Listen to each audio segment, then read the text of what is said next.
ఎంత గొప్ప ఫలాలు చేయబడ్డా, ఎంత మంచి ఫలాలు చేయాలి. మంచి మంచి రోజ్ కలర్ ఫలాలు ఎంత బాగుంది. వావ్ కదా. అంటే ఇప్పుడు మన జీవితం కూడా ఎలా ఉండాలి? ఈ విధంగానే ఉండాలి. ఒకవేళ ఎండిపోయిన చెట్టుని చూసి ఇప్పుడు మీరు దీన్ని ఇష్టపడతారా, ఎండిపోయిన చెట్టుని ఇష్టపడతారా? ఎండిపోయిన చెట్టుని ఎంతమంది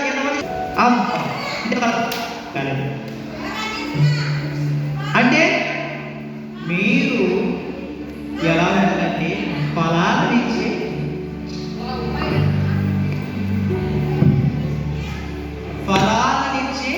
చెట్టు వలె ఉండాలి.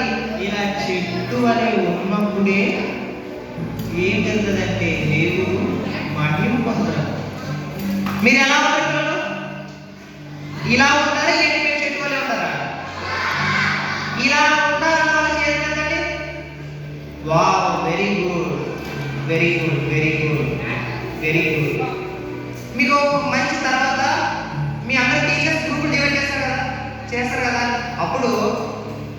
అప్పుడు ఆ టీచర్స్ చెప్తాం, మీరు ఎంతమంది అయితే ప్రభు అంగీకరించారో కదా వాళ్ళందరి పేరు ఇవ్వండి, టీచర్స్ ఇవ్వండి. అర్థమైంది? గ్రూప్ డివైడ్ చేస్తారు కదా, గ్రూపులు డివైడ్ చేస్తారు కదా, అప్పుడు ఆ పేర్లను ఏమైనా చేస్తారు చెప్పండి, టీచర్కి ఇవ్వండి. అర్థమవుతుందా?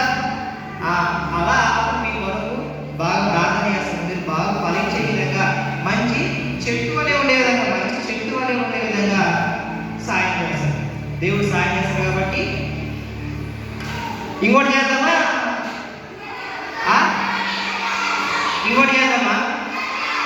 వద్దు, టైం లేదు కాబట్టి